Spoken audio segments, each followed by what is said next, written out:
Hari ng mga prutas, iyon ang madalas na katawagan sa prutas na durian.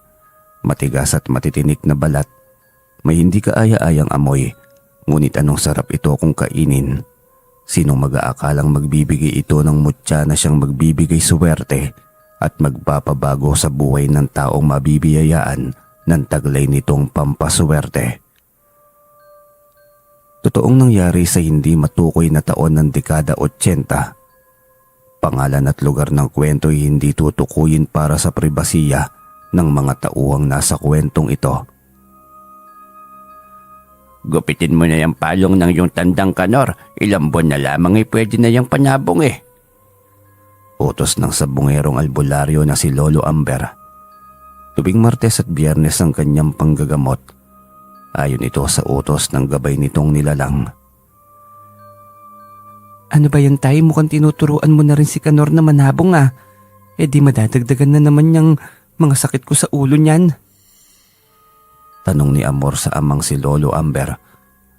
Ayon nitong madali ng amang asawa sa pagiging adik nito sa sabong. Mahal naman, hayaan mo na kami ni tatay. Ito lang naman ang panahon kung saan ay sabay kaming nagkakatuwaan ng tatay. Ito nang nagpapatibay ng relasyon namin bilang magbiyanan.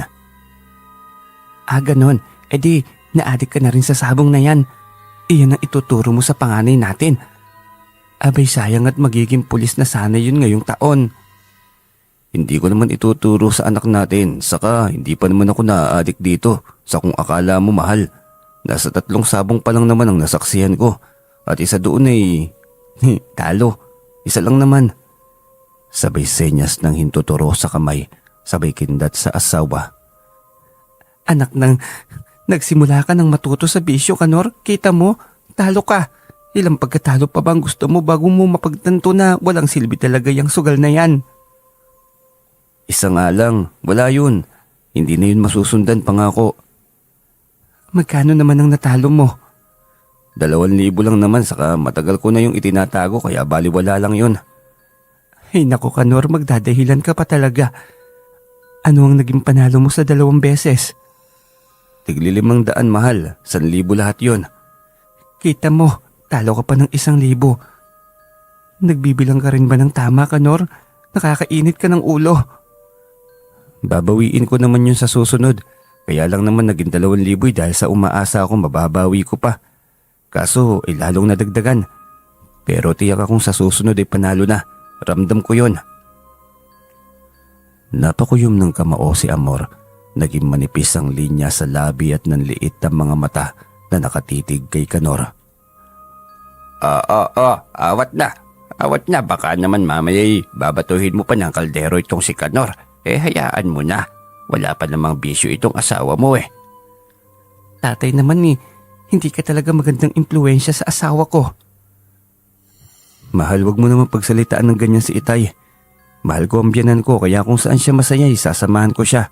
Hindi ako magiging adik dito, mahal, pangako yan. Biglang nakaramdam ng konsensya para sa ama si Amor. Lihim ring natuwa ang puso nito nang harap-harapang marinig mula sa kanya ang pagmamahal at respeto nito sa kanyang ama.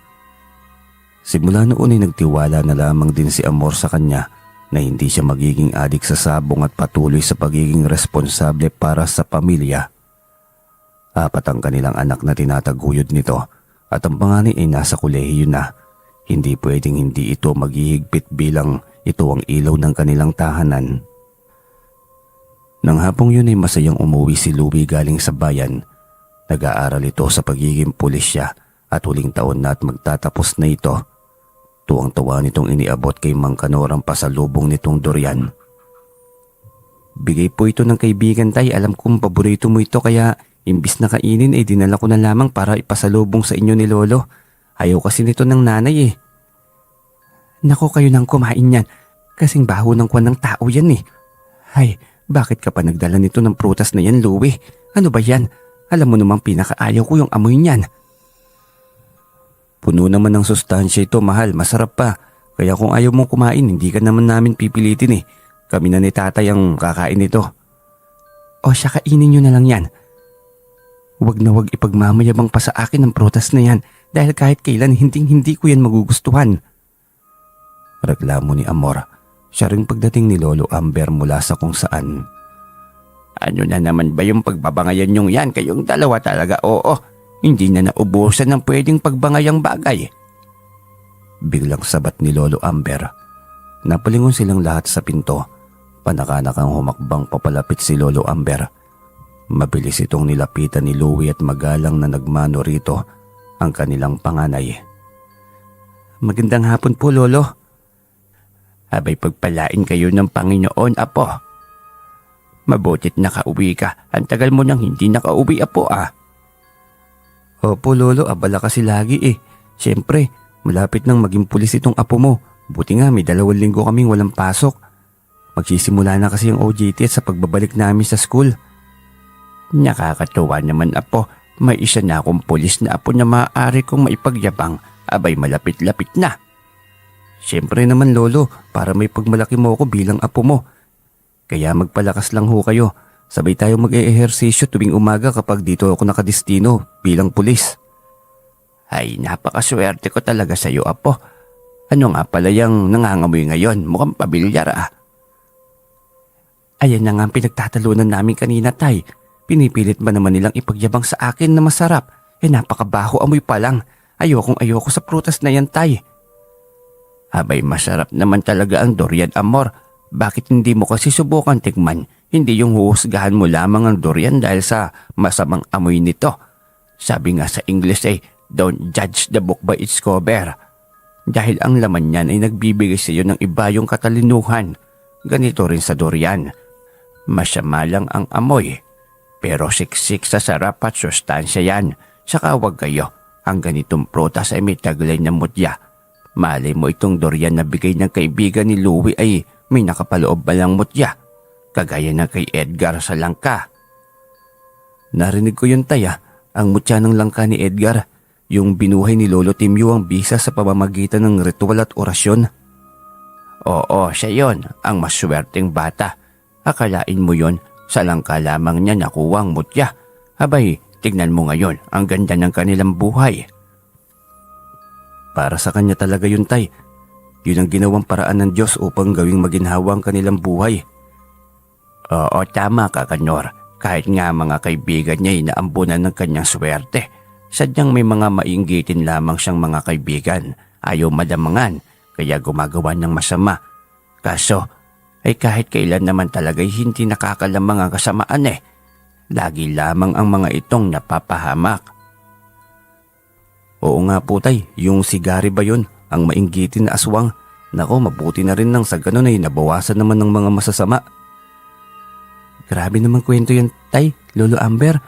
Aswang na nga, mainggitin pa. Sumubra naman yata yung negatibong enerhiya sa katawan nun. Oo, Apo, totoo yun. Kaya ikaw kilatisin mong mabuti ang mga taong kakaibiganin mo. Huwag basta magtitiwala. Marami dyan na mapagkunwari. Kaibigan ka nila dahil may pakinabang ka sa kanila. Ganun yon. Naku po, Lolo, pihikan ako pagdating sa kaibigan. Kaya piling-pili ang taong nakakalapit sa akin. Ayos lang yan. Hindi naman masama na kaunti lamang ang malapit sa iyo. Ang mahalaga'y totoo. Aanhin mo yung malapit sa iyo na marami, pero puro naman linta. Hindi ka naaangat sa buhay kapag ganon. Karga-karga mo pa sa paligid ng nagpapabigat sa iyong pagkatao. Mabigat yun ngunit naiintindihan ng lahat at alam nilang marami ang makakahalin tulad sa kanilang karanasan. Kumuha ng matulis na kutsilyo si Kanor upang hiwain ng pasalubong ang durian ng anak. Mabilis na lumayo si Amor nang maamoy yon. Samantalang nagpaalam muna si Lolo Amber na magbihis upang magpagamot. Kaya hapon na itong nakauwi. Si Louie naman ay nagpaalam na lumabas muna saglit upang madalaw ang kapitbahay na dating kamag-aral sa sekundarya. 4 na hiwang ginawa ni Kanor. Tinanggal lahat ng laman at nilagay sa mangkok. Pinili niya ang pinakamalaking laman na sobrang naninilaw. Kakaiba sa kulay ang naiwang 3 laman. Nako, tiyak na napakatamis nito. Nagkukulay ginto sa sobrang dilag eh. Uwi ka ni Kanor habang inuumpisa ang kainin yon. Pangatlong kagat na niya nang maramdaman niya sa kanyang dila ang matigas na bagay. Alam niyang hindi yun buto ng durian kasi sobrang liit nun. Sinubukan niya itong ilagay sa tungki ng kanyang dila. Saka inilabas ng maingat at pinulot ng kanyang kamay. Napakunot ang kanyang noo. Halos nagliliwanag na yon. Hindi niya may pinta ang kulay. Parang perlas na kahawig sa ginto ang kulay nito. Kasing laki lamang ng kuko, itinapat pa niya ito sa mga mata habang nakaangat. Kakaiba talaga ang bagay na yon at sigurado siyang sa durian niya yon nakuha. Habang nasa ganoong posisyon ni lumapit si Lolo Amber na nagtataka sa kanyang ginagawa. Pumulot ito ng laman ng durian at inisa-isang lamon ng kasamang buto. Ano yan? Tanong nito na nahihirapan pang magsalita dahil puno ang bunganga. Tignan mo ito, Tay. Hindi ba't kakaiba siya? Parang kumikinang na bato, saka maliit. May perlas ba sa durian? Parang mutya yan ah. Saan mo yan nakuha? Diyan, Tay. At hindi ako nagkamali dahil galing pa ito sa nilamon kong durian eh. Ay nako, ang swerte mo naman, Kanor. Biniyayaan ka rin ng mutya. Totoo kaya ito, Tay? Baka kasi namamalikmata lang tayo. Ay totoo yan, walang duda. Kaya bilisan mong kainin yung natitirang durian. Dahil pagpatak ng 6:00 ng hapon mamaya, bubuhayin natin ang bisa ng Bertod na yan. Magiging swerte ka sa lahat ng bagay. Sa negosyo, sa sabong, lahat, Kanor. Talaga, Tay? Oo, magtiwala ka sa bisa ng Bertod ng durian na ibinigay sa iyo ng may kapal. Saka karapat dapat ka naman talaga, Kanor. Simula noong magsama kayo ni Amor, wala akong maipintas sa kabutihan mo. Sa akin, sa yumaong biyanan mong babae. Saka nakikita ko ang tunay at wagas na pagmamahal mo sa aking anak. Siyempre naman, Tay, mahal ko ang aking pamilya. Saka ama ka ng aking minamahal. Kaya mamahalin na rin kitang isang tunay na ama. Siyang tunay at napatunayan na. Nakatawang wika pa ni Lolo Amber. Ganap na 6:00 ng hapon ay tahimik na ginawa ng ritual nito ang Bertod ng durian.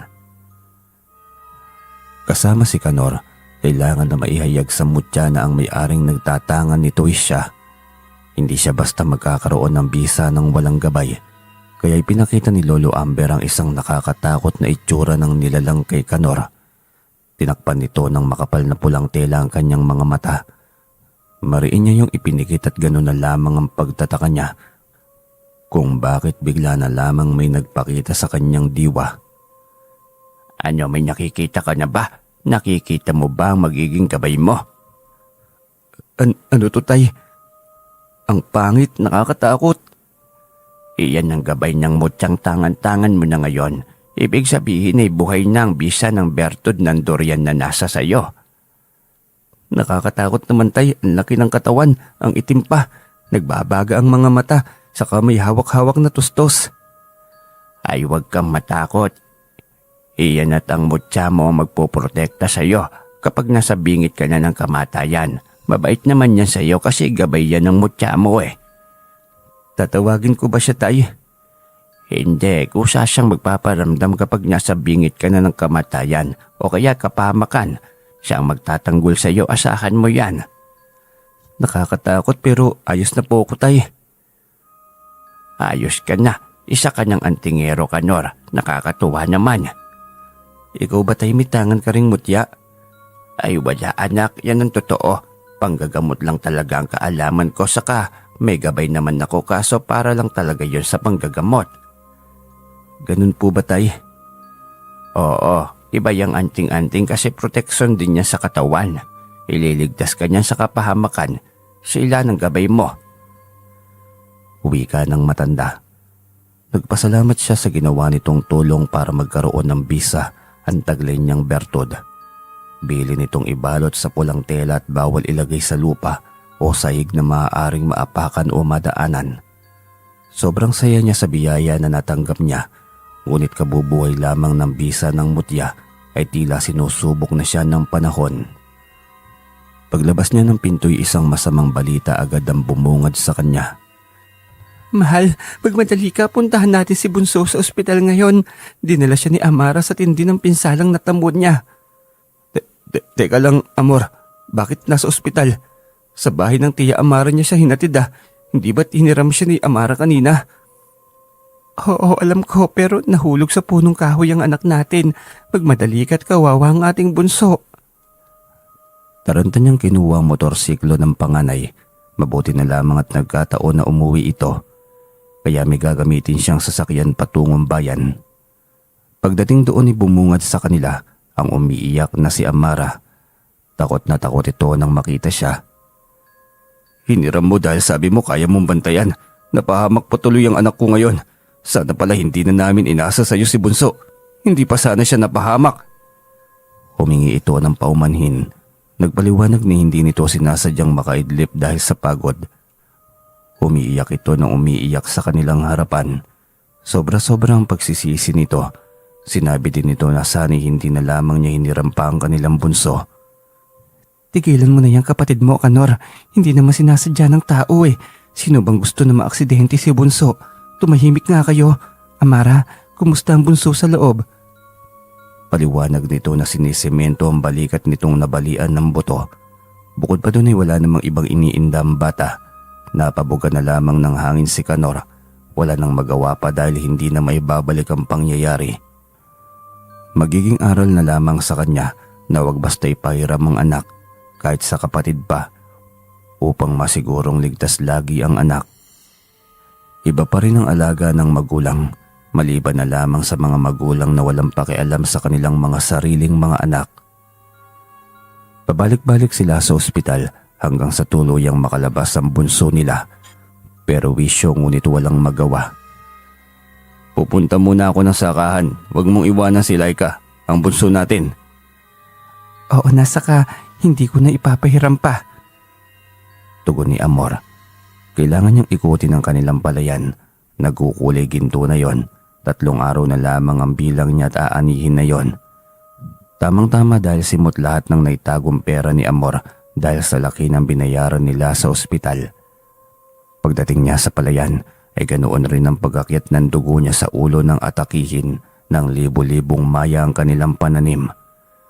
Baliwala na sa mga ito ang mga tao-tauhang ginawa niya para magsilbing pantaboy sa mga yon. Ano ba namang kamalasan ito? Sunod-sunod naman. Inis niyang wika sa kanyang sarili. Umuwi siyang laylay ang balikat. Nawala siya ng gana sa kanyang pagsasaka. May babayaran pa siyang utang sa pataba at mga gamot para maging masagana ang ani. Ngayon inuunahan pa siya ng mga maya na mag-ani ng kanyang pinaghirapan. Ano ba yung mukha mo't parang hindi maipinta? Minalas talaga ako nitong mga nakaraang araw, tay. Unang anak ko, ngayon ang ani ko naman. Ay, huwag kang panghinaan ng loob. Kaya mo nararanasan lahat ng ito dahil hinahanda ka ng Diyos sa mas malaki pang biyaya. Meron pa kaya, tay? Anak, sabi ko naman sa'yo, buuin mo ang tiwala mo sa tangan mong Bertod. Huwag mong pagdudahan ng galing na taglay nito. Tumahimik siya't muling huminga ng malalim, malalim na malalim. Siniguro niyang walang maiiwang negatibong enerhiya sa kanyang sarili. Yan, ayos ka na. Harapin mo ang laban na ito ng buong tatag. Pagsubok lamang yan. Opo, tay, magtitiwala ako sa iyo sa mga kaalaman at karanasan mo. Anya sa kanyang biyanan. Kahit ang kanyang asawa'y nalungkot ng malaman. Ramdam din ito ang biglang pagbigat ng daloy ng biyaya.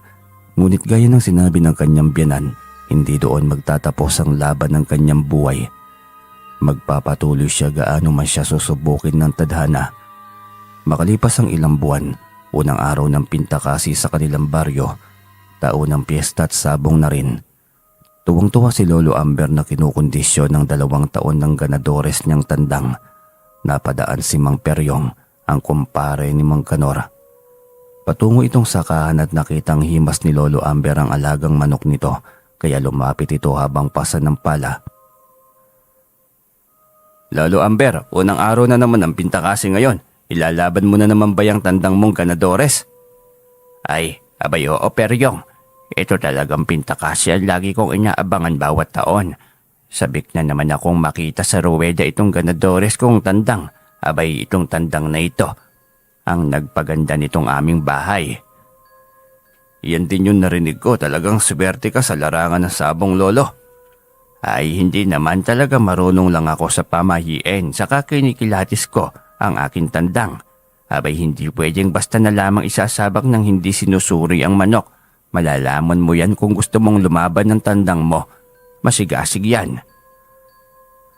Ang dami nyo na rin pong kaalaman tungkol sa sabong at pamahiin, no? Ano lo? Ay syempre, binata pa lang ako nagsasabong na ako eh. Bali-balita nga dito lo na may tangan daw kayong bertud para sa sabong, kaya lagi kayong panalo.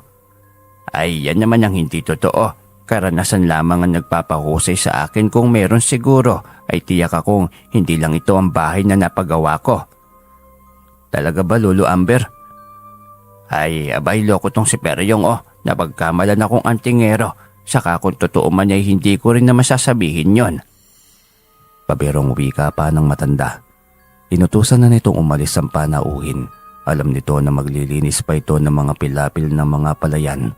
Saktong palabas si Kanor upang tawagin ng biyanan para magkape. Ay mauna ka nang magkape, Kanor. Tatapusin ko lamang itong ginagawa ko. Saka hindi ka ba sasama? Sayang ay unang beses din. Tiyak na maraming mananabo ngayon dahil unang araw. Yung anak nyo, tay. Tiyak na magagalit na naman, kaya wag na muna ako sasama ngayon. Ay sige kung yan ang gusto mo, pero sayang yung bertod na dala mo eh. Dadalhin ka niyan lagi sa tagumpay at panalo. Ewan ko ba, tay? Sana hindi nangyari ang mga kamalasan sa buhay ko kung totoo man yan. Hindi pa nga ako bayad sa pagpapa-ospital ng aking anak eh. May utang pa rin ako. Sinabi ko niya sa iyo, anak, huwag mong dibdibin yung mga bagay na yan. Sinusubok kang itatag ng tadhana dahil inihahanda ka sa mas malaking biyaya. Pasensya na, tay. Tao lang ako at pinanghihinaan din ang loob. Pero susubukan kong maging positibo. Tama yan, anak. O siya, aalis na muna ako. Kailangan kong agahan, baka makarami pa tayo nito. Hayaan mo, tay. Baka bukas bumuti na yung timpla ng utak nitong si Amor. Umikot na lamang siya sa likod at kinuha ang pala. Aayusin niya ang pilapil ng palayan. Nang sa gayon ay makapag-araro na agad siya para sa pangalawang anihan ng taon. Ang naani niyang palay ay sapat lamang para sa kanyang mga utang, kaya kailangan niyang bumawi sa susunod na anihan. Pumasok muna siya sa loob para makapagpaalam sa asawa. Huwag ka magpapagabi sa daan. Isa pa'y wala dito si tatay, baka gagabihin na naman yun sa sabungan. Alam mo naman yon, kapag unang araw ng pintakasi kasi mahilig man libre ng alak yon. Hayaan mo na lamang si tatay. Yun ang nagbibigay ng aliw sa kanya, ang sabong. Sige na, uuwi na ako ng maaga mamaya. Saad niya bago tuluyang tinalikuran ng asawa. Marami siyang nakasalubong na patungo sa pintakasi. Bihis na bihis, ang iba'y may dalang tandang.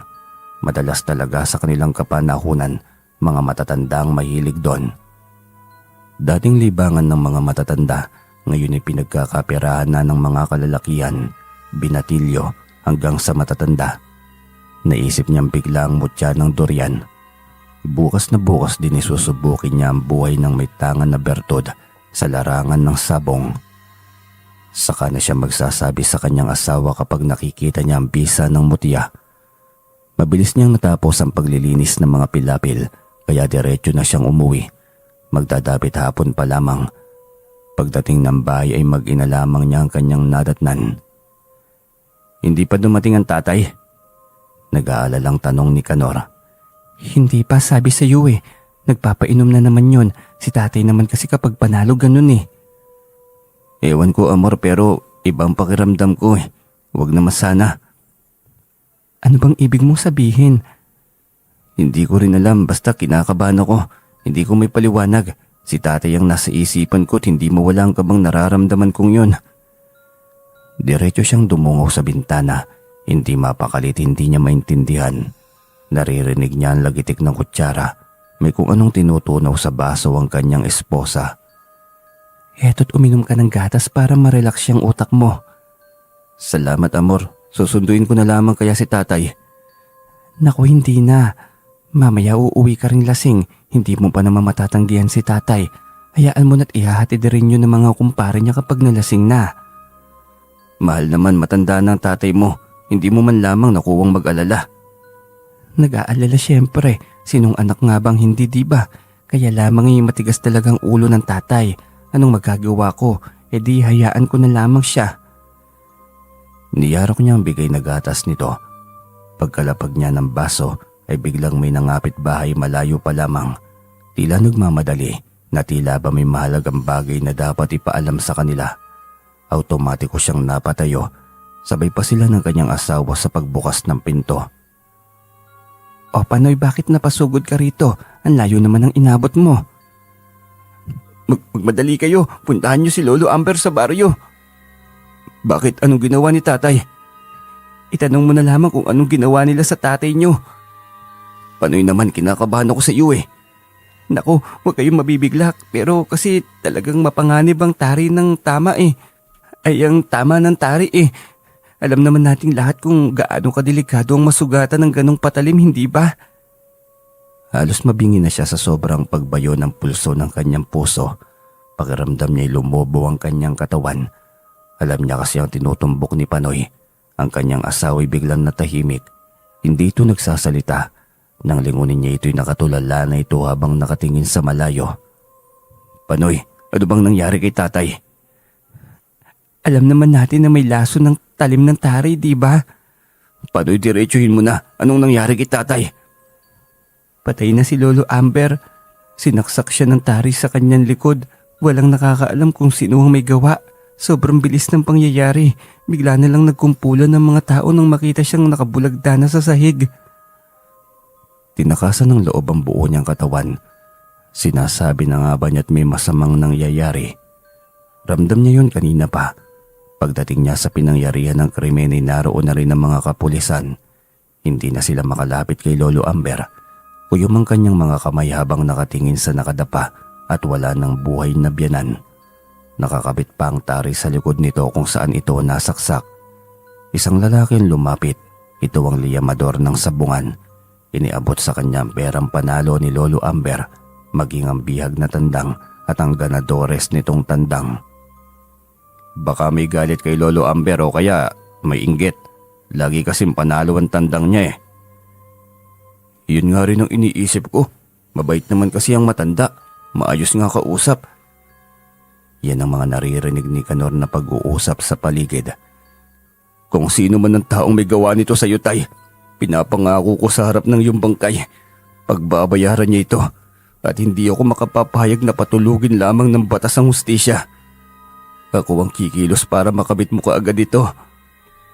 Wika niya. Isang lalaki sa kanyang harapan ay titig na titig sa kanya at sa hawak niyang tandang. Ngunit nang titigan niya ito'y bigla itong yumuko. Mas ibinaba pa ang sombrero na nakatakip sa muka kaya lalong hindi niya makikita ang itsura nito. Nang mahalata nitong sa kanya siya nakatuon ay mabilis itong sumalipot-pot hanggang sa tuluyang makaalis at hindi na niya nakita pa. Huli na nang maisipan niyang sundan ito. May araw ka rin sa akin, anya sa kanyang sarili. Kinalabit siya ng kanyang asawa. Sumenyas ito na gustong kapanayamin ng isang anchorman sa radyo.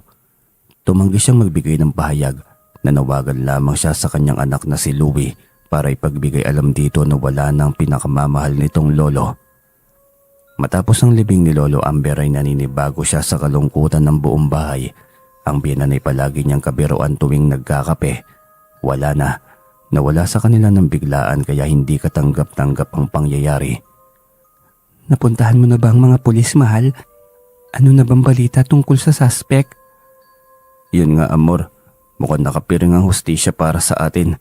Imposible namang walang nakakita sa pangyayari. Mukhang malaking tao ang nasa likod nun. Ibig sabihin hindi natin makakamit ng hustisya? Hindi mangyayari yan. Ako ang hahanap sa tinatago nilang hustisya.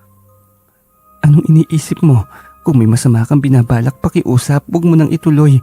Isipin mo kami ng dalawang anak natin. Oo nga't malaki na si Louie pero maliit pa si Bunso. Paano kami? Kung mag-isip ka naman parang mamamatay na ako eh. Wala naman akong sinabing ganun na. Ganun na rin ang punto mo. Sige na, huwag mo kong alalahanin. Ako ang bahala sa lahat. Uwi ka niya't hindi na ito nagsalita pa. Patuloy lamang siya sa pagsasaka. Magandang tubo ng kanyang palay. Sinamahan din ito ng magandang panahon. kaya walang naging problema maliban sa isang malaking bigat sa kanyang puso, ang kamatayan ng kanyang binan na hindi niya pa nabibigyan ng hustisya. Isang bagay ang sumagi sa kanyang isipan simula noong maganap siya ng paraan kung paano matukoy ang salarin. Yun ay ang pasukin ng larangan ng sabong. Alam niyang mahirap makumbinsi si Amor, ang kanyang esposa, ngunit kailangan hindi siya makakakuha ng hustisya kung nakatunganga lamang siya at walang ginagawa. Kung hindi niya uumpisahan ng sabong, paano niya malalaman ng lahat?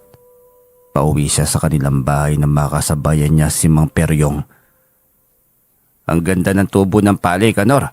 Hindi ba inatake ng mga peste o mga kuhol? Tanong nito sa kanya. Hindi naman sa awa ng Diyos.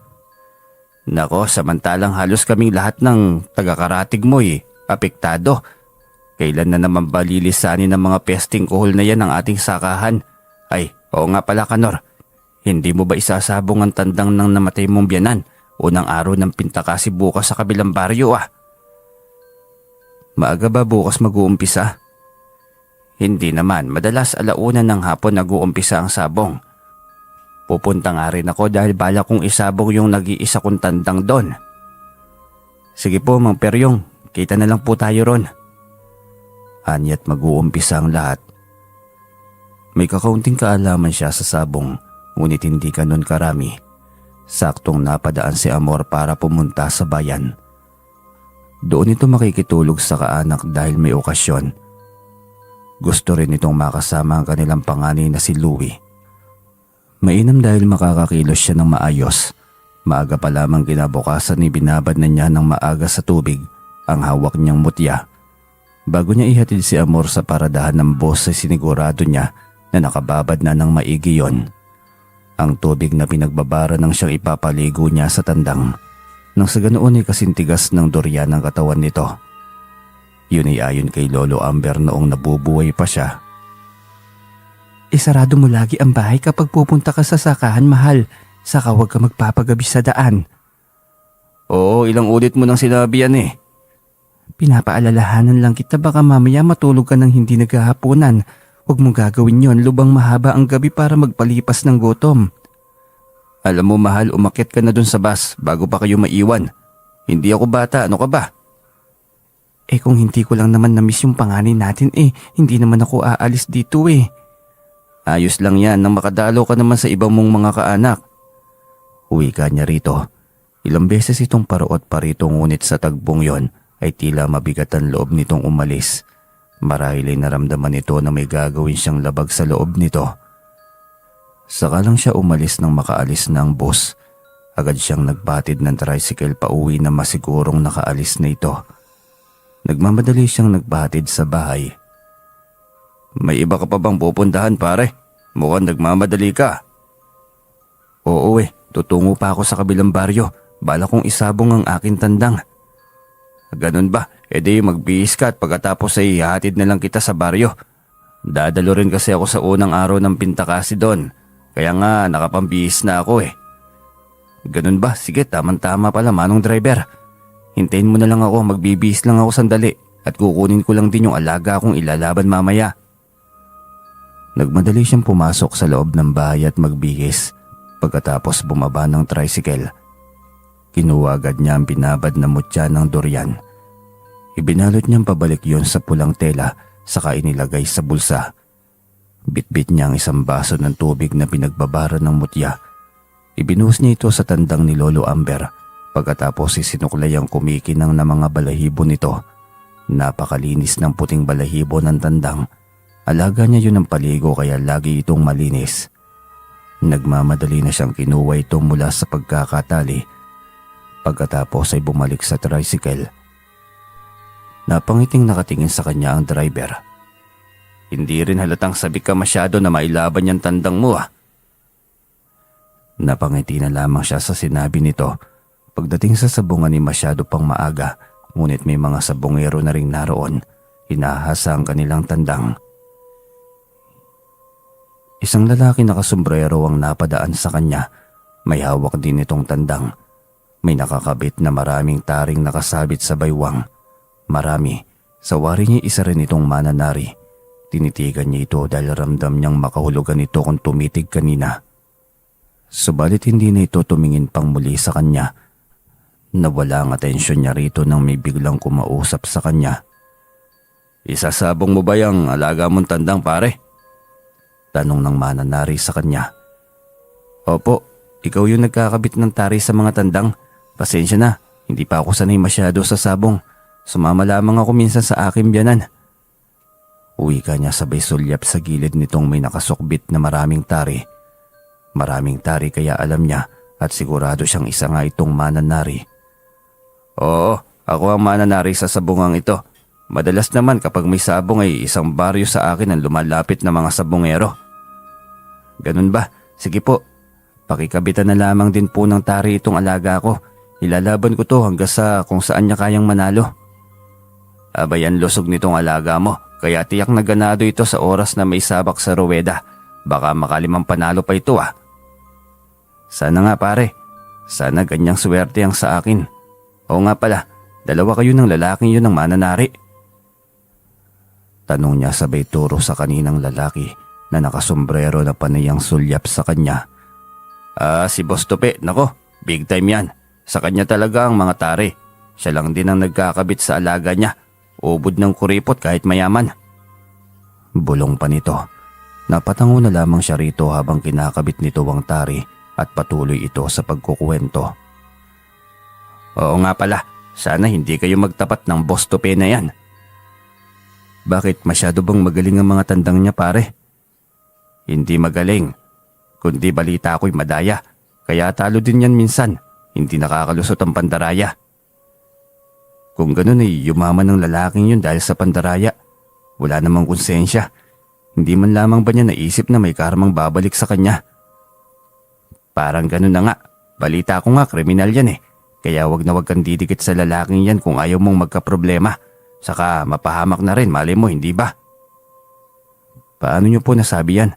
Minsan niyo na bang napatunayan na kriminal yung taong yan? Mahirap pang mangbintang." "Nako, marami ka pang hindi alam sa larangan ng sabong.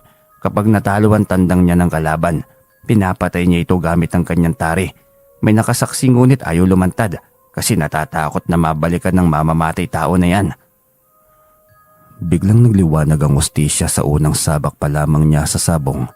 Tinitigan niya ito at ngumiti. Ngunit hindi siya kumibo at wala siyang reaksyon. Biglang may lumapit dito at iniabot ang tandang. Sinuklay-suklay nito ang balahibo ng tandang pagkatapos ay niliwayan ng bibig ng alaga. Sarap na sarap ang alaga ng lunukin yon. Napagtanto niyang alaga din iyon ng mananari. Unang nilaban ang kanyang tandang at sa tandang ng lalaking nakasombrero. Mataman naman itong nakatingin sa ruweda kung saan ay nag-uumpisa na ang laban ng kanyang tandang at ng tandang nito. Sinimulan na ng sentensyador ang paglalaban. Nasa likod siya ng kanyang tandang. Nasa tabi naman niya ang mananari. Masyadong malinis at masigasig ang tandang niya. Parang hindi ito napapagod. Malayong malayo sa kilos ng tandang ng kalaban. Napapangiti siya, tiyak na ang panalo nito. Nakadalawang lipad na ito sabay salpok ng kanyang alagang tandang. Ngunit hindi man lamang nasugatan ng tari nito ang kanyang alaga. Parang nga itong durian sa sobrang tigas ng katawan. "Sayang tay, kung nakikita mo lang sana ang tandang mo ngayong nilalaban. Gamit ang mutya ng durian, tiyak na matutuwa ka." Anya sa kanyang isipan. Patuloy ang sagupaan, tila pinaglalaroan ng tandang ng kalaban. Hanggang sa mainis ito at tuluyan ng tinapos. Tila may galit ito sa kalabang tandang at labas pati bitukan nito nang hugutin ito ang taring ibinaon sa tiyan ng kalaban. "Grabe ang angas ng puting tandang na yun ah. Hanip sa galing." "Oo nga, tama ka. Mukhang sanay sa laban. Ganadores malamang yan." Mga reaksyon ng mga sabongero sa kanyang likuran. Lihim siyang napapangiti. Ganito yata ang pakiramdam ni Tatay Amber nun. Ang sarap pala sa pakiramdam kapag ganito ang alaga. Wika niyang muli sa kanyang isipan. Nilapitan siya ng liyamador upang ibigay ang logro na naipanalo niya. Tinanong rin siya ng mananaring si Agadon kung ilalaban pa ba niya ang tandang. "Kung pwede pa sige. Mukha namang walang kapaguran itong tandang ko eh. Ilalaban ko to hanggat may kukontra." Anya nang nakangisi. Tiwalang-tiwala sa tandang niyang alaga na iniwan ng yumaon niyang biyanan. Ayos sa'yo na sa tandang ko ilalaban. Oo naman, kahit kanino. Tugon niya sa mananaring si Agadon. Suminyas ang mananari sa kaninang kasama nito. Agad niya iniabot dito ang kanyang tandang. Mas malaki at mas malusog. Masigasig din ito kung kumilos, kaya ngiting tagumpay si Agadon. Tila ba siguradong sigurado na ito sa pagiging panalo. Kampante naman siya na lalaban ang kanyang tandang ng abot kaya nito. Magkatapat sila ng mananari, tinitigan ng paa ng kanyang tandang. Hindi niya alam kung ano ang mayroon, ngunit hindi na niya yun alintana pa. Nagtayuan ng mga balahibo ng kanyang tandang sa ulo, ganon din sa kalaban nito. Nagmamatyagan sa isa't isa. Inihahanda ang mga paa na katulad ng sa mga atleta. Ang kanyang tandangan nagumpisang iritahin ng kalaban. Tila inis na inis din na pinatulan nito ng kalaban hanggang magumpisang muli ang sagupaan. Pataasan ng lipad, palakasan ng pagsalpok, ang lakas ng hiyawan ng mga Kristo sa panig ni Agadon nang makitang buong lakas na binaon ng tandang nito ang tari sa tiyan ng kanyang tandang. Ngunit walang tama, hindi tinablan ng tandang niya, maayos pa rin itong nakatayo. Imposible, tinamaan niya yun ah. Tanong ni Agadon habang nakatulala sa ruweda na pinaglalabanan ng dalawang tandang. Maging sikitang kita ang lahat ng pangyayari. Nasaksihan niya ang bisa ng butya ng durian sa kanyang tandang. Parang panaginip lamang niya yon na ang hirap paniwalaan. Gayunpaman nasaksihan yon ng kanyang mga mata. Nakakuha ng pagkakataon ng kanyang tandang na makaganti. Sa pagkakataong yun ay natamaan na sa kanang dibdib ang tandang ni Agadon. Laylay ang dalawang balikat ng mananari nang makita yon. Ngunit mabagsik at matapang ang tandang nito. Kahit may sugat ay buong tapang pa rin itong tumayo. Muling hinamon ng kanyang tandang, senyales noon ay ang pagtayo ng mga balahibo sa paligid ng ulo. Pumwesto ang kanyang tandang na parang atletang naghahanda ng kanyang depensa. Nang lumipad pataas ang tandang ni Agadon, ay sinabayan ito ng kanyang tandang. Mas mataas pa ang lipad nito, higit kaysa sa kanyang inaasahan. Ginilitan ng tari nito ang leeg ng kalaban, parang may sarili itong utak at tila ba alam nito. Ang mayor o punong ugat ng leeg ng tandang nakalaban. Sumirit ang dugo nito sa leeg at diretsyong nangisay. Wala na, panalo na, tapos na ang laban. At sa pagkakataong yun ay hinihintay niya ang mga kilos ng mga taong nasa kanyang paligid. Matapos hulihin ni Agadon ang kanyang tandang ay tinanggalan na ito ng tari. Pagkatapos ay iniabot nito sa kanyang tandang. Wala nang nais pang lumaban sa kanyang tandang kaya pinagpahinga niya na ito. Hawak niya ang kanyang tandang habang nakinood muna sa mga susunod pang isasabong. Hanggang sa padapit hapon at huling laban na yon, kaya nagpasya siyang tumayo at magmasid sa paligid. Habang nakatayo siya, biglang may dumaang matalim na bagay na gumuhit sa kanyang likuran. Nilingon agad niya kung sino. Wala siyang makitang nakatingin sa kanya. Ngunit ramdam niyang may tinusok sa kanyang likod. Nang silipin niya ang apakan ay may nakita siyang nakatihayang tari. Dalawahan pa yun kaya mabilis niyang pinausog ang mga malapit doon at kinuha yun bago may makaapak nito. Sinong may-ari nito? Sigaw niya at muli na naman niyang nahagilap ang lalaking nakasombrero. Ito agad ang kanyang duda. Balak niya itong lapitan kaya kailangan niyang ikutin ang kinaroroonan nito. Agad siyang sumalipopot sa karamihan upang mapuntahan at sumbatan ito. Ngunit pagdating doon ay wala na ang lalaki. Kahit saan niya tingnan ay hindi niya mahanap. Sino bang hinahanap mo? Tanong ni Agadon. Ikaw pala, may bumaon nito sa likod ko. Sira ka ba? Kung ibinaon yan, tiyak na patay ka na. May lason yan eh. Hindi ka aabot ng oras. Ibigay mo na lang sa akin yan. Uwi ka nito na sa tari nakatingin. Walang paalam nitong kinuha ang tari at inilagay sa munting kaluban ng tari sa mga nasa gilid nito. Nakita ko siya, ang lalaking sinasabi mo. Sino doon? Si Boss Tope ba? Oo, siya nga. Si Boss Tope. Nandito siya kanina. Biglang nawala. Susundan ko sana kaso ang bilis na wala sa paningin ko eh. Naku, wag mo nang lapitan yon. Baka ikaw naman ang mapahamak. Wag na wag kang magtiwala sa lalaking yon. Sa bilis ng mga kamay nun, tiyak magiging misteryo ka na lamang. Nagumpisa na nga siya kaya hindi ako pwedeng manahimik lang. Ako naman yata ang punteriya niya ngayon at hindi ko alam kung bakit.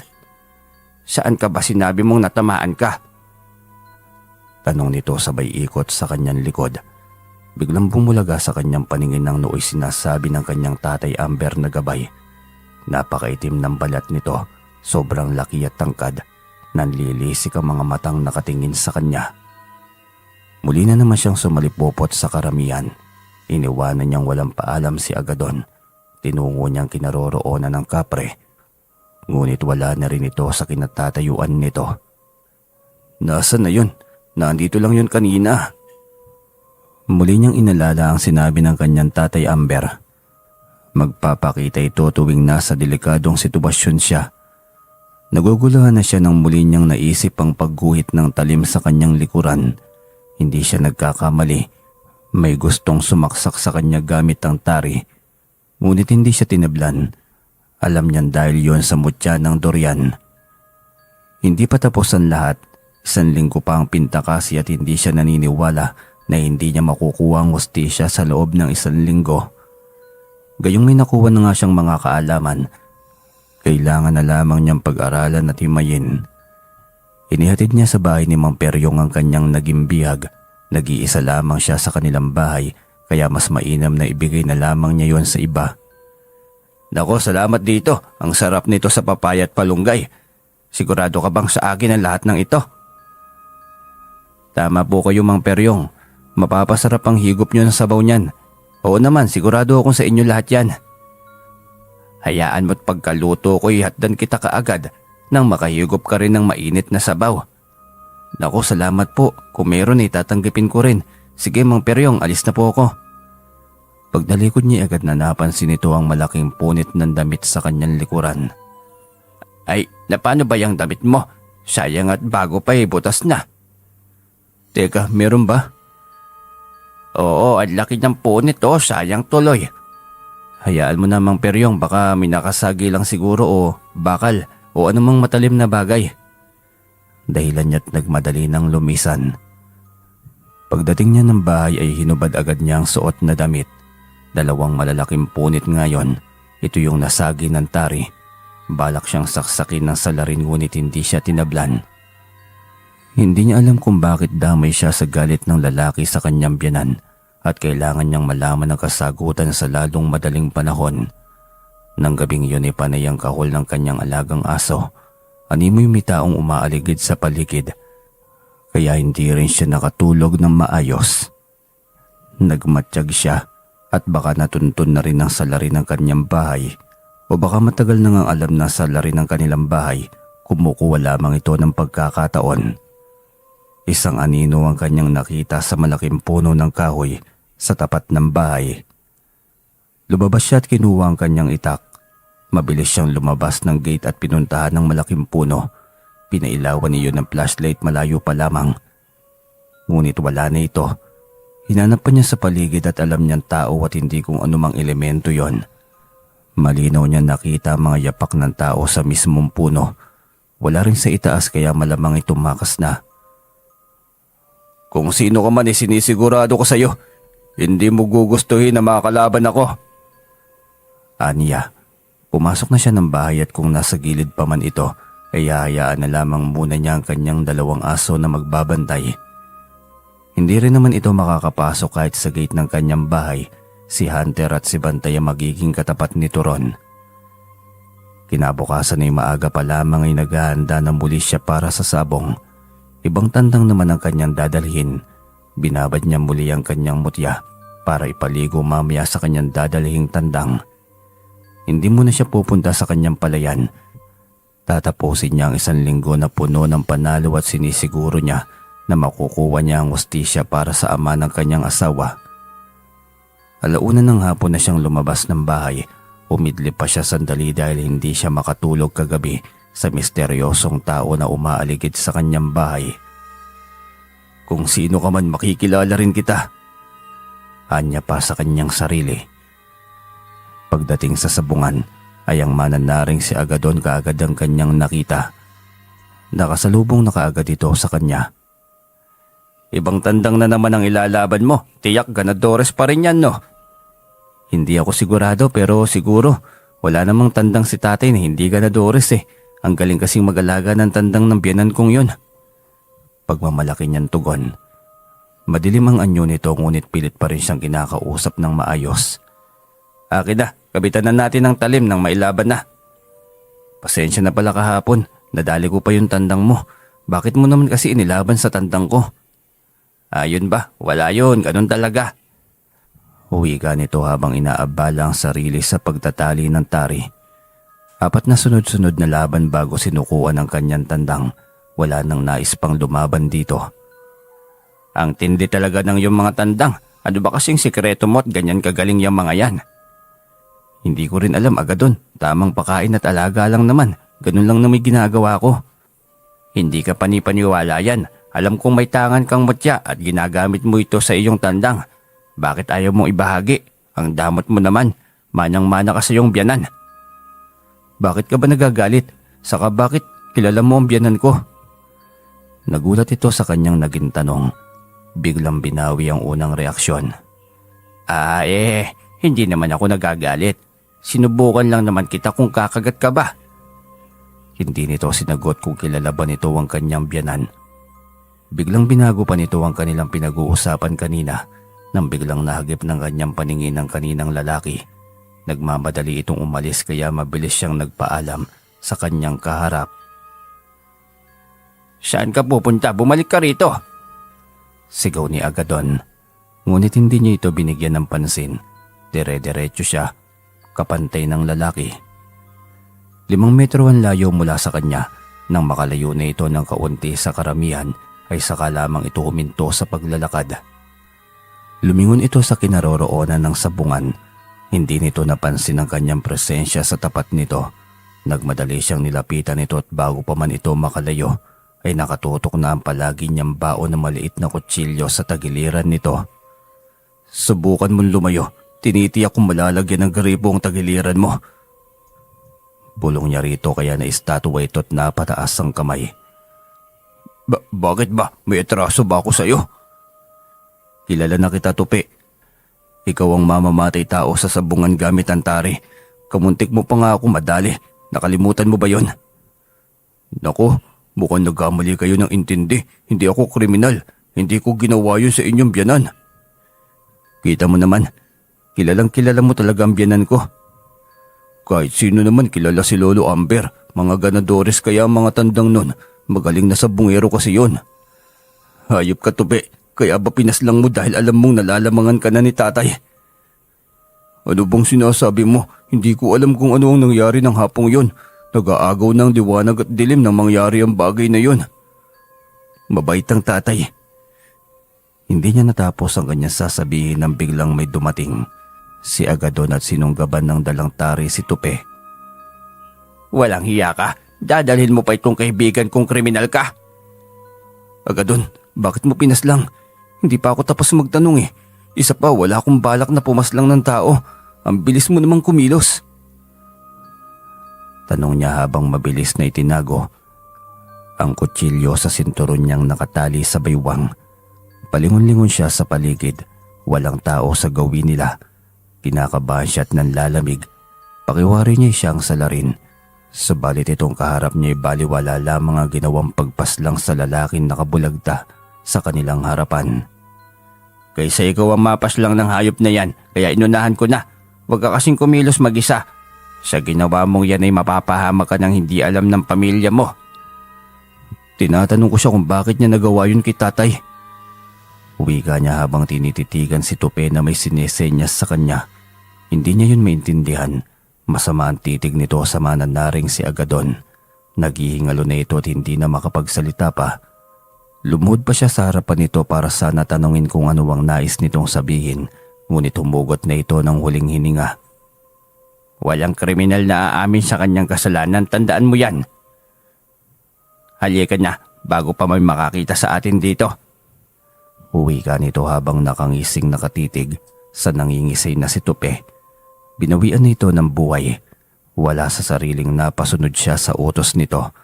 Hindi niya inaasahan ng bigla ang pagsipot ni Agadon at bigla na lamang nitong pinaslang si Tupe. Ang alam niya may sasabihin pa sana ito, hindi siya makatulog ng gabing yon. Ang mukha ni Tupe ang nasa kanyang diwa. Nakukonsensya siya sa mga nangyari. Pakiwari niya'y nasa kamay niya ang hustisya ng lalaking namatay sa kanyang harapan ng walang kalaban-laban. Habang unti-unting nawawala ang kanyang ulirat ay imahe naman ni Lolo Amber ang pumasok sa kanyang diwa. Tay, sa wakas, ang tagal kong hiniling na makausap ka. Sino bang gumawa nito sa'yo? Nahihirapan na ako eh. Anak, kilalanin mo ang mga taong nakapaligid sa'yo. Huwag kang magtiwala basta-basta. Tingin ko tay, hindi mo na kailangan ng hustisya pa. Napaslang na yata ng mananari ang kapwa niyang mananari na kriminal. Biglang nalungkot ang mukha ng matanda. Sobrang bigat at dilim ng anyo nito. Bakit tay, hindi ka ba masaya na nakaganti na tayo sa kanya? Anak, basta lagi mong tandaan, huwag basta maniwala sa pagiging mabait ng taong nakapaligid sa'yo. Babala nito. Pagkatapos ay bigla na lamang itong lumayo. Paliit ito ng paliit hanggang sa mawala.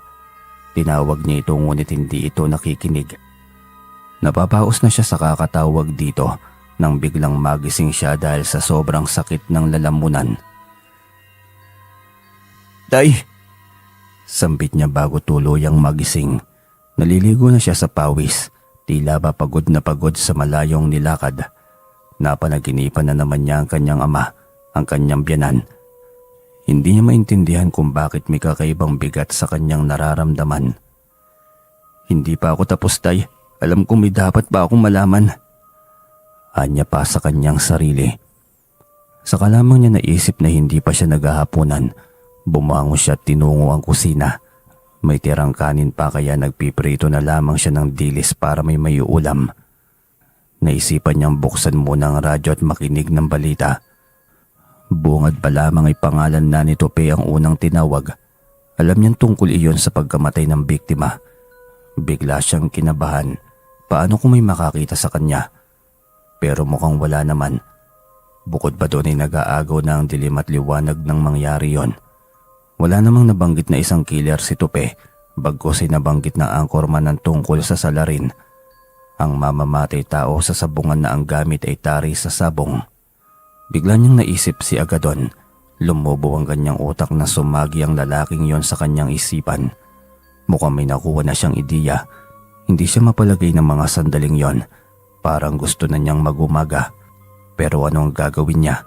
Hindi niya pwedeng basta na lamang akusahan ito. Kung si Agadon man lamang ang salarin, ang galing nitong maglaro. Kaya hanggat walang malinaw na ebidensya sasakay lamang siya sa laro nito. Dahil tinitiyak niyang kabilang siya sa listahan ng mga magiging biktima nito at ang nangyari sa kanya noong nakaraang araw, hindi siya nagkakamali. Si Agadon ang may gawa nun, aamin man ito o hindi. Lalaruin natin itong mabuti, Agadon. Anyang gigil na gigil. Kung pwede lamang niyang pakainin ito ng maraming tari para lamang umamin sa krimeng nagawa nito, ay gagawin niya yon. Samantala huling araw na ng pintakasi, tinitiyak niyang sa araw na yun ay lalantad ang katotohanan. Hindi dapat matatapos ang araw na yun ang hindi natatapos at mabibigyan ng hustisya ang mga nangyaring krimen gamit ang tari. Lalo na sa kanyang biyanan na itinuring niyang totoong tatay. Mas inagahan niyang pumunta sa araw na yon. Gusto niyang makasagap ng balita. Ngunit maaga pa kaysa sa kanya si Agadon. Tila ba sa kanya ito nakabantay. Malayo pa lamang ay malawak na ang ngiti nito habang sinasalubong siya. Hindi ko inaasahang maaga ka ngayon, Kanor. Siyempre, huling araw na ngayon ng pintakasi, kaya masaagahan ko na para makarami. Ay, akala ko naman makikiusyoso ka tungkol sa pagkamatay ni Tupe. Ay, wala na yon. Hindi nila malalaman kung sino ang salarin. Kaya kung ako sa'yo, manahimik ka na lang. Eh di wala nang mamamatay na tao sa susunod pang mga pistahan at pintakasi, dito man o sa mga karatig na baryo. Siguradong sigurado ka. Siyempre, nakita mo naman kung paano ko pinaslang si Tupe, hindi ba? Nakita ko, ang linis mo ang kumilos eh. Nahihirapang kumuha ng hustisya ang biktima. Siyempre, sabi ko naman di ba, siya ang kriminal, siya ang pumaslang sa biyanan mo. E de quits na, wala ka nang hahabulin pang salarin. Hindi ka na maghahanap pa ng hustisya kasi tinapos ko na. Ang galing naman. Mahusay ka talaga, Agadon. Hangang-hanga ako sa'yo. Siyempre, hindi nakakayaman ang kabobohan. Oo nga pala, mamaya sumama ka sa amin sa inuman. Di ba huling gabi ngayon? Magkakatuwaan ng lahat, siyempre kasama ka. Ang laki ng panalo mo sa pintakasi ng baryong ito ngayong taon. Ikaw lang yata ang walang talo. Ngumiti siya habang nakikipagtitigan dito. May kakaiba sa paraan ng pagtitig nito sa kanya. Patay mali siya lamang siya. Sinuswerte malamang ako ngayong taon. Ayaw nyo pa kasing aminin na mga antingero kayo. Madalas sa mga ganyang may mga ganadores na tandang. Ang pagkakaalam ko yung mga antingero talagang may-ari. Kaya tiyak akong antingero ka rin. Depende sa iyo kung anong paniniwala mo. Saka hindi naman dapat mainggit sa taong may anting-anting, hindi ba? Kasi biyaya ay yung kalooban na yun para sa kanila. Lahat tayo may kaloob na biyaya. Hindi lang magkapareho. Depende kung paano natin pagyayamanin yon. Dapat maging maparaan tayo. Dahil kung hindi tayo marunong humawak sa kaloob na biyaya sa atin, mawawala lamang din yun sa atin. Malalim ka mag-isip, nakakahanga. O siya, mag-uumpisa na tayo. Akin na yung tandang mo. Kakabitan ko na ng tari. Tahimik niyang iniabot sa kanya ang tandang. Alam niyang hindi tama ang pagkakatali ng tari sa tahid nito. Napansin na niya yon. Noon pang unang beses pa lamang nitong kinabitan ng kanyang tandang ay hindi maigpit ng tali. Gayunpaman ay panalo pa rin ng kanyang tandang at hindi nagkaroon ng talo. Kaya mas lalong humigpit ang tiwala ng mananari na isa siyang antingero. Hindi niya kailangan magpaliwanag. Ang kailangan niya ay kung bakit nasa larangan siya ng pagsasabong ay hustisya para sa kanyang biyanan. Malapit na niya itong makuha. Alam niya at nararamdaman niya. Muli na namang nauna sa roweda ang kanyang tandang. Kalaban ito ang tandang ng isang binata. Hindi niya binigyan ng pansin ng logrohan o postahan. Hindi naman pera ang habol niya doon sa sabungan na yon. Ang kaharap niyang binata ay tila ang gusto lamang din ay magliwaliw. Tila may sariling isip din ang kanyang tandang at ibinigay nito ang magandang laban. Kaliwat kanan ng hiyawan. Tuwang-tuwa ang binata dahil palaban ng tandang nito. Ang hindi nito alam ay nilalaro-laro lamang ng tandang niya ang tandang nito para naman hindi boring at isang sundutan lamang. Nang mapagod na ang kalabang tandang ay walang pag-aalinlangan itong sinulpok ng tandang niya sabay tarak ng tari nito sa dibdib ng kalaban. Nang layuan ito ng kanyang alagay padapa-dapa itong natumba sa ruweda. Nangingisay tapos ay diretsyong namatay. Tapos ang laban. Sigaw lamang ng binatang may-ari ng tandang. Napangiti siya sa naging reaksyon nito, hindi man lamang kakikitaan ng pagkapikon. Ganun dapat ang sabongero, matutong tumanggap ng pagkatalo. Patungo pa lamang sa sabungan ay alam na dapat nitong walang kasiguraduhan ng panalo. Swerte yan at panapanahon lamang. Maliban na lamang kung may tangan kang anting-anting o bertod na siyang hindi alam ng karamihan. Nilaban pa rin niyang muli ang kanyang tandang. Hindi pa rin niya kilala. Pero may hawig ang mukha nito. Isinuwalang bahala lamang niya yon hanggang sa mag-umpisa na nga ang laban. Gaya ng naunang laban. Talong muli ang kalaban. Lumapit ito sa mananari at may ibinubulong. Doon lamang niya napagtando na magkapatid ito at si Agadon. Ito pala ang kanina pa niyang iniisip na magkahawig. May naaamoy na naman siyang kakaiba. Tiyak siyang hindi maganda ang mangyayari mamaya. Nilaban pa rin niya ang kanyang tandang sa pangatlong pagkakataon. Sa tandang lang naman iyon ni Agadon. Tiyak na paglalaroan lamang ito ng tandang niya.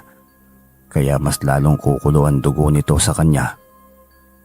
Unang laban pa lamang ay tinapos na agad ng kanyang tandang ang buhay nito. Isang salpukan lamang ay hindi na nakalipad sa ere ang kalaban. Hinirita na ng kanyang tandang. Diretso itong nangisay. Hindi may pinta ang mukha ng mananari. Sobrang dilim ng anyo. Pero hindi siya nagpalatang nakatuon dito ang kanyang atensyon. Nakita niya si Mang Peryong na kapitbahay kaya tinawag niya ito at dito ibinigay lahat ng kanyang bihag. Abay, ang dami naman ito, Kanor. Sigurado ka bang ibibigay mo ulit sa akin lahat ng ito? Oo naman, mag-isa lang ako sa bahay kaya aanhin ko naman yan. Nako, salamat dito, Kanor. Parang may okasyon lang kapag ganito karaming karne eh. Minsan lang din naman kasi ito sa isang taon. Saka sama ka sa amin mamaya, Mang Peryong. Inuman tayo. Huling gabi na ito ng piyesta kaya itodo na natin. Talaga ba? Sige ba? Masaya yan. Ipapadala ko na tong bihag na ito sa aking panganay. Nang sa ganun ay mailuto na nila. Abay oo, tama yan. Napangiti siya habang iniisip ang posibleng maging senaryo. Si Mang Peryong ang gagawin niyang saksi. Hindi niya hayaan na hindi managot ang tunay na salarin. 3 panalo lamang siya at sinukuan na ng mga kalaban. Kaya ibang tandang na naman ang naglalaban sa ruweda. Hinintay niya si Agadon. Hindi pa ito makakalabas sa sabungan dahil marami pa itong aasikasuhing tandang. Hanggang sa matapos na nga ang sultadahan, kanya-kanyang direksyon na mga Kristo at sabungero. May umuuwi at may nagpupunta sa perya, pero madalas ay sa inuman ang punta. Kasama sila ni Agadon at ni Mang Peryo. Kasama din ang kanina'y duda niyang kapatid nito. Tinungo nila ang pinakadulong inuman at si Agadon nang nagdesisyon ng pwestong yon. Masyadong halata, Agadon. Ginagawa mo lamang tangang sarili mo. Ani Kanor. Tumigil sila sa harapan ng tindahan. Isang malaking bote ng alak. Nang matapang na alak ang binili nito. Sinabi niya na siya ang magbabayad, kaso'y nagpumilit ito. Binalaan niya si Mang Peryong na huwag maglalasing masyado dahil ang pag-inom nila ay isang misyon. Nagtaka man ay tumango lamang ang kapitbahay. Ako naman ang panalo kaya ako ang dapat na magbabayad. Nako, ayos lang. May mga naging porsyento naman ako at mga tip kaya ayos lamang din. Bawing-bawi na ako. Sige, sabi mo eh. Anya't hinintay na ang pag-ikot ng baso. Hindi siya umiinom. Lihim niya itong itinatapon. Nagkukunwaring tumutungga ng basong walang laman. Yun ang ginagawa niya hanggang sa malasing na ito. Lumapit ito sa kanya at bumulong. Alam mo, ayos na sana dahil wala na ang iyong ama. Kaso'y nasa iyo naman napunta. Kaya pasensyahan tayo. Ikaw ang susunod sa iyong ama kung hindi mo ibibigay sa akin ang tangan mong pampaswerte sa sabong. Lasing ka na agad doon. Kaya kung ano-ano na lamang ang pinagsasasabi mo. Alam kong lasing ako pero nasa tamang pag-iisip pa naman ako at para sa iyo talagang gabing ito, Kanor. Gagawin mo sa akin ang ginawa mo kay tatay. Papaslangin mo ako ng tari. Pagkatapos gawing misteryo ang pagkamatay ko. Hindi na yata mangyayari yan, Agadon. Dati pa'y nabasa ko na yung utak mo. Sabi ko niya nga ba't matalino ka, Kanor? Sayang lamang at katapusan mo na. Paano ba yan? Pati itong kapitbahay mo ay madadamay din. Yan ang akala mo. Dahil matapos ang pag-amin mo sa gabing ito'y siya rin ang pagbagsak mo sa kulungan. Tumayo si Mang Pedring at nagtawag ng mga tanod. Samantalang mabilis ang mga kamay ni Agadon. Kinuha nito ang tari at pinagsasaksak siya ngunit nagulat siya nang biglang may humarang. Bumungad na lamang bigla ang kanyang kapreng gabay. Ang kapatid na lalaki ni Agadon na natalo din niya sa sabong ay lumapit para pagtulungan siya ng mga ito. Ngunit ang ginawa ng alaga niyang kapre ay pinagsabong ang dalawang sani magkaalyansa. Yun ang naabutan ng mga tanod na eksena. Hayop ka, Agadon. Bakit ako ang pinagdiskitahan mo? Akala ko ba ang pinagpapapatay mo yung mga magagaling na sabongero? Bakit pati ako na kapatid mo? Galit na tanong nito sa kapatid. Lasing na ito at wala na sa sarili. Gayunpaman ay hindi ang mga ito ang nagkontrol ng kanilang mga kamay, kundi ang kanyang gabay na kapre.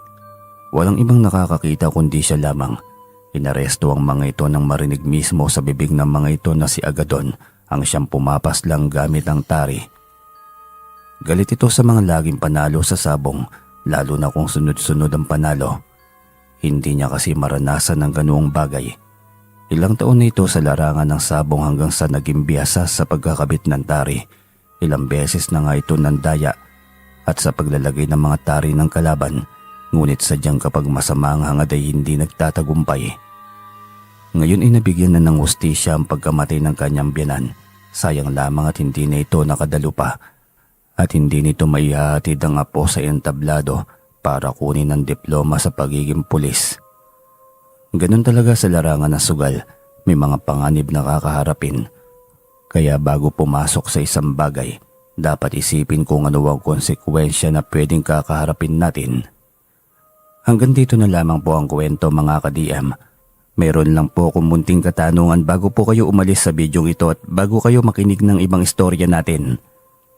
Sa inyo pong palagay ay anong pinakamabisang mutya ang pwede nating magamit sa ating pang-araw-araw na buhay at yung pangarap nating bertud o mutya na pinapangarap talaga nating mapasa atin o mapasa kamay natin? Yun lamang po. Hintayin ko po yung sagot nyo sa ating comment section.